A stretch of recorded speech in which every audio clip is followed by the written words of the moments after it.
नमस्कार मित्रांनो, भटक्या दिव्याच्या भन्नाट गोष्टीमध्ये तुमच्या सगळ्यांचं स्वागत आहे। आज आपण बोलणार आहोत नाभी या ट्रेकबद्दल। म्हणजे लोभी सगळ्यांनी ऐकला असेल, लोणावळा टू भीमाशंकर, तसं नाभी हा सुद्धा एक ट्रेक आहे, नाणेघाट टू भीमाशंकर। म्हणजे सह्याद्रीच्या डोंगर माथ्यावरनं खाली दिसणारं कोकणाचं वैभव पाहणं हे खरं या ट्रेकची खासियत आहे। अनवड वाटा फिरताना बराचसा अफलातून अनुभव किंवा भन्नाट अनुभव आपल्याला या ट्रेकच्या माध्यमातून मिळतात।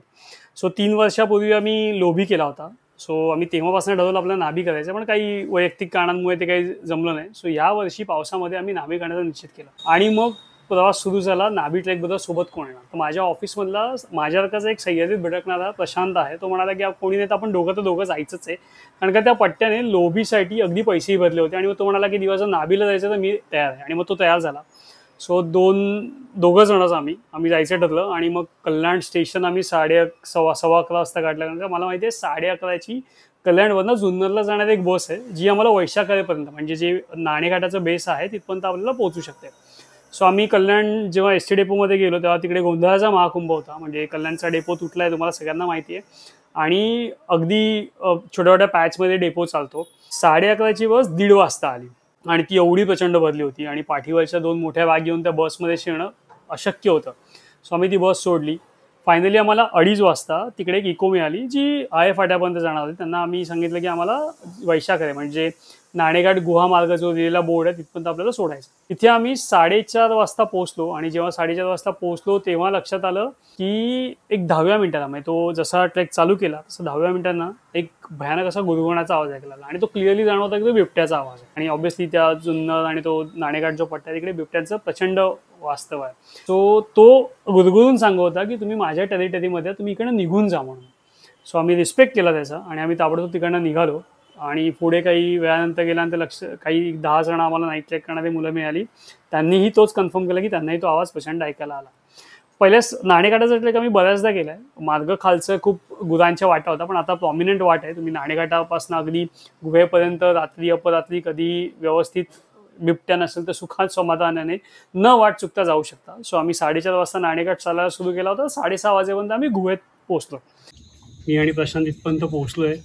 सो आत्ता अजून 10व्या मिनिटाला आपण मला वाटतं केवपर्यंत पोहोचू, आणि तिकडनं हे नाणेघाटच्या गुहांमध्ये पोहोचलो आहे।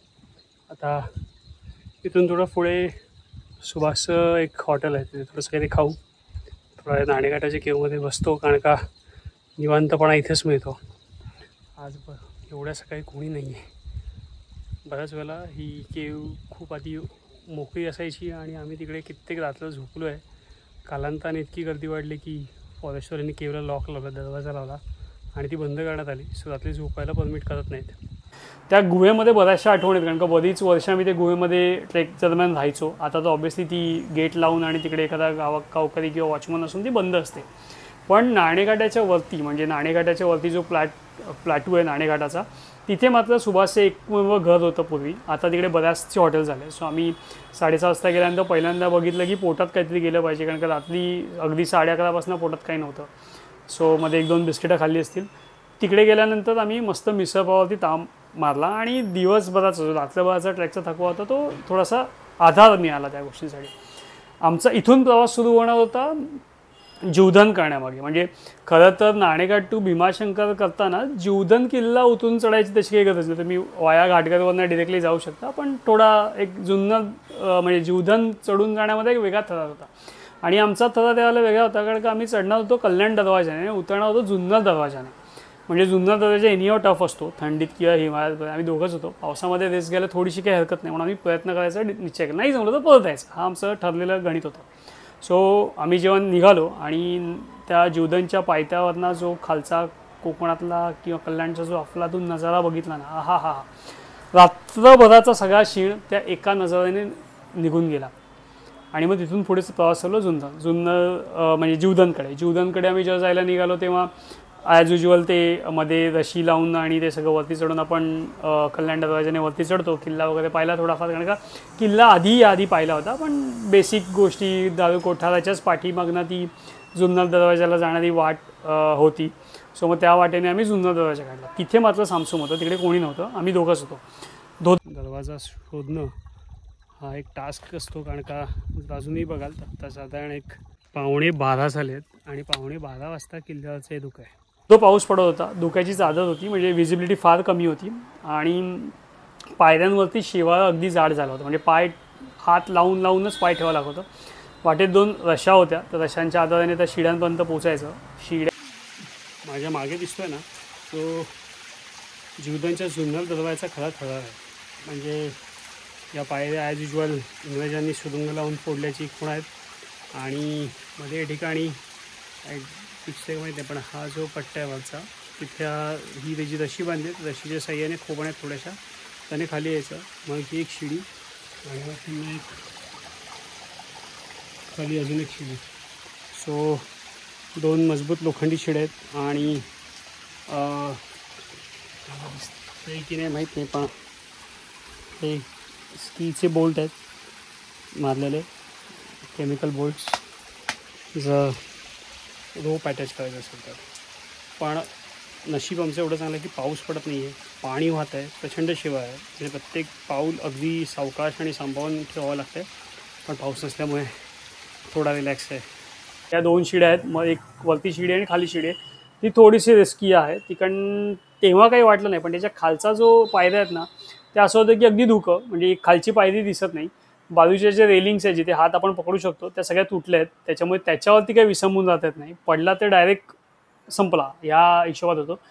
दोघंही तिथे भटकणार होते, थोडीशी रेस घेणं काही हरकत नव्हती. सो आम्ही तो अगदी जुन्नर दरवाजा भर पावसामध्ये उतरलो.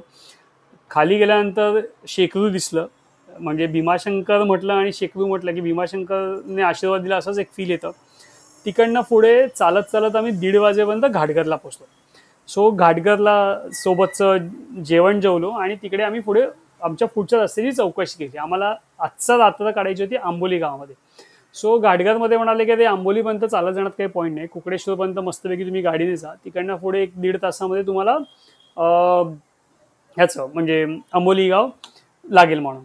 मग आम्ही डिसाईड केलं की अरे यार, म्हणजे ट्रेकला आलो आहे तर मग ST आणि याने कशाला जायचं. सो फायनली आम्ही चालणं सुरू केलं डांबी रस्त्यावरनं आणि खरंच कंटाळवाणा होतं, कारण का ट्रेकमध्ये एवढं सुंदर पायवाटांनी चालल्यानंतर त्या डांबी रस्त्यावर जाणं इतकं कंटाळवाणं की लोक रस्त्याने जाताना म्हणजे गाडीत नसताना विचारायचे की काही यात्रा वगैरे चालू आहे का, तुम्ही एवढे बॅगा घेऊन का चालताय म्हणून.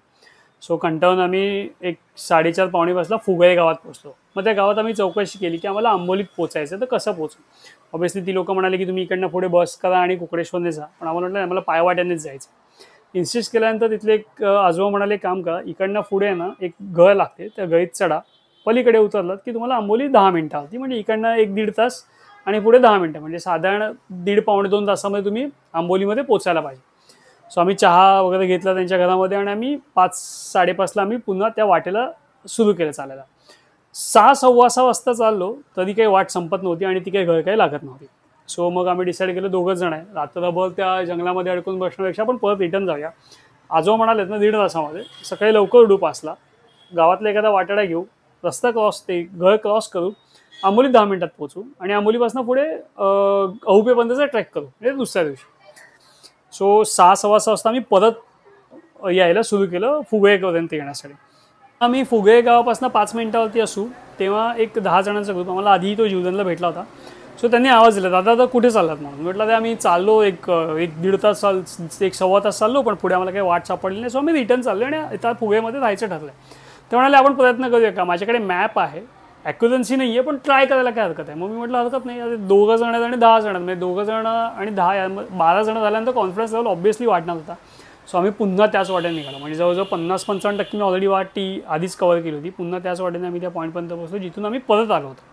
तरी ती वाट काहीच नव्हती, जंगलातना वाटा शोधत एक 9:30 वाजता अशा माथ्यावरती पोहोचलो जिथून आम्हाला आंबोली दिसायला लागलं, पण ते बऱ्यापैकी लांब होतं, म्हणजे घराच्या लाईट्स बघितल्यानंतर. सो 9:30 पुन्हा 1 तास 10:30 वाजता मी आंबोलीमध्ये पोचलो. मग तिकडनं घर गाठायला आणखी एक 10-15 मिनटं आणि मग त्या घरामध्ये आम्ही रात्री स्टे केला. रात्री जेव्हा गाव गाठलं ना तेव्हा खऱ्या अर्थाने म्हणजे थकवा जो होता तो अगदी गरम पाणी, मस्त गरम जेवण आणि रात्रीची झोप याने थोडासा निवांतपणा आला, कारण का दिवसभर अगदी 25 किलोमीटर चालणं होतं. सो नेक्स्ट डे थोडं उठायला उशीर झाला, पण एक मात्र नक्की केलं की दुपारच्या जेवणासोबत आम्ही एखादा वाटाडा घेणं निश्चित केलं. कारण का पहिलं जे ढाकेश्वर मंदिर आहे तिकडनं पुढे दुर्गादेवी मंदिर आहे, तिथपर्यंत वाट थोड्या चुकामुका करणाऱ्या होत्या, म्हणून म्हटलं की जो आज जो वेळ घालवला तो न घालवता आपण थोडंसं गावातला एक वाटाडा घेऊन त्याच्यासोबत पुढे जावं. सो तो आम्हाला दुर्गादेवीपर्यंत सोडणार होता आणि तिकडनं रिटर्न येणार होता. आमचा या दिवशीचा म्हणजे आजचा मुक्काम होता औपेमध्ये. सो औपे गाव प्रचलित होतं, तिकडचं आश्रमशाळा असेल किंवा जॉय ऑफ गिविंगच्या माध्यमातून गेल्या वर्षी आम्ही औपेमध्ये बरेच वेळ गेलो होतो, तो तेव्हाचा आठवण असेल.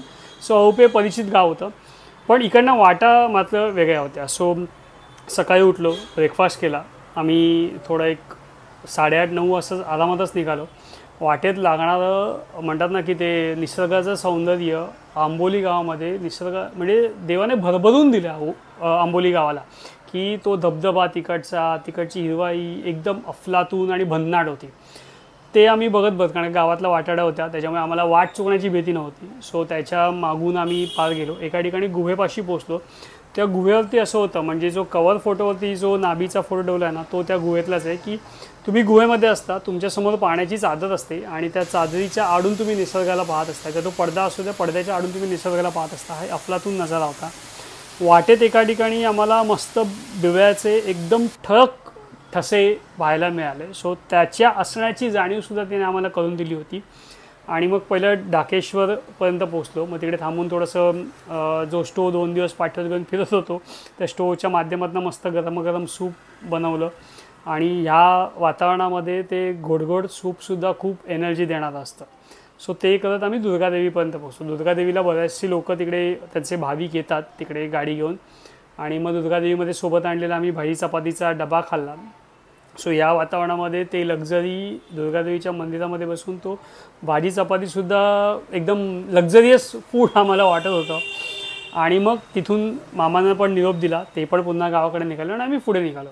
ची जी वाट होती ती अशी होती की मला माहीत नाही की ते ड्रोन शॉट्समधनं खूप चांगलं आलं असतं, कारण का इथे तुम्ही सह्याद्रीच्या माथ्यावरती उभे आहेत, पलीकडे अगदी पसरलेला लांबपर्यंत पसरलेला खालचा नजारा दिसतो आहे आणि ह्या बाजूला पूर्ण हिरवी चादर.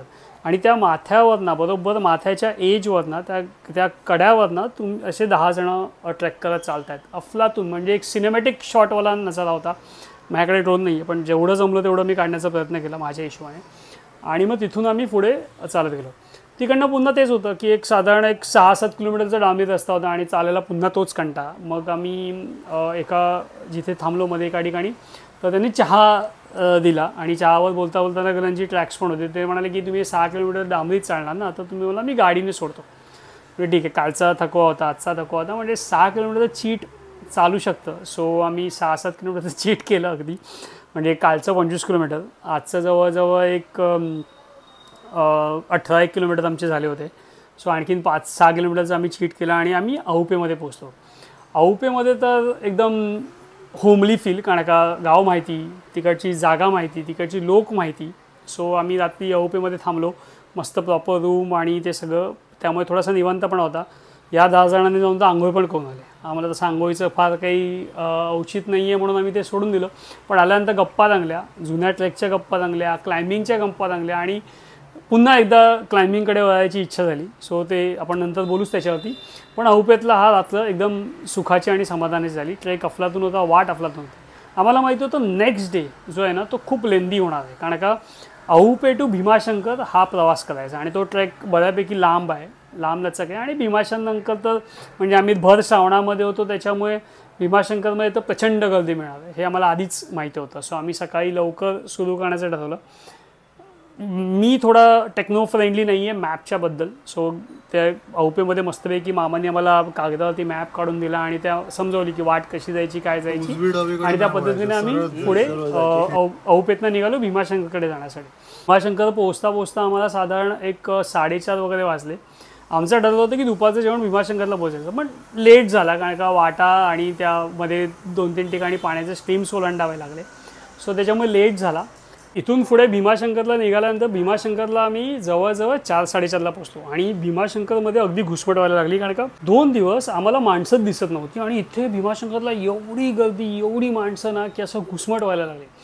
देवळात जाणं शक्य नव्हतं, कारण का प्रचंड गर्दी होती. सो लांबूनच भीमाशंकरच्या पाया पडलो आणि मग खांडसकडे पुढे निघालो. ऑब्व्हियसली शिडीघाट बंद आहे, सो गणेश घाटातनं जावं लागलं आणि तिथून तर काय अगदीच रान मोकळं, त्यामुळे पटापट करत आम्ही एक 7:30-8 वाजता आम्ही खांडस गाठलं. आणि खांड्यासवरनं गाडी पकडून पुन्हा आलो. सो नाभीचा अनुभव माझ्यासाठी असा होता की एक बरीच वर्ष माझ्या डोक्यामधला ट्रेक होता. सो 2 जण निघालो होतो. 2 जणांचे आम्ही 10 जण झालो, कारण का ते 10चे 2 झाले, कारण का 2 जण आंबोलीतनंच रिटर्न गेले होते. सो त्यांचे 2 कमी झालेले, आम्ही भर केली. सो 10 जणांनी आम्ही हा ट्रेक कंप्लीट केला. एक वेगळा अनुभव होता. पावसामध्ये तुमच्या स्किल्स सेट करण्यासाठीचा हा खरंच उत्तम ट्रेक आहे. एक तर तुम्हाला मॅपिंग स्किल चांगली असली पाहिजे, तुमची बॅकपॅकिंग स्किल चांगली असली पाहिजे, तुम्हाला निर्णय क्षमता या ट्रेकमध्ये चांगलं घेता आलं पाहिजे, कुठे जायचं पुढे आणि कुठे थांबायचं हे तुम्हाला हे ट्रेक शिकवतं. सो सह्याद्रीमधल्या ह्या अनवट वाटात प्रत्येकाने ॲटलिस्ट एकदा तरी लाईफमध्ये नाभी असेल, लोभी असेल, हा ट्रेक करावा, अनुभव घ्यावा आणि सह्याद्रीतला खरा आनंद लुटावा असं मला वाटतं. सो असेच काही ट्रेकचे व्हिडिओ बघण्यासाठी तुम्ही माझ्या यूट्यूब चॅनलला सबस्क्राईब करू शकता. इंस्टाग्रामवरती नक्की फॉलो करा, भन्नाट दिवा म्हणून माझं इंस्टाग्राम हँडल आहे. आणि www.divakarsatam.com वरती ह्याच नाभीचा तुम्हाला ब्लॉगही वाचता येऊ शकतो इन डिटेल्समध्ये. सो तुम्ही तिकडेही जाऊन वाचू शकता. आणि आपण भेटूच पुन्हा असेच ट्रेकच्या गप्पा आणि गोष्टींसाठी. तर तास धन्यवाद.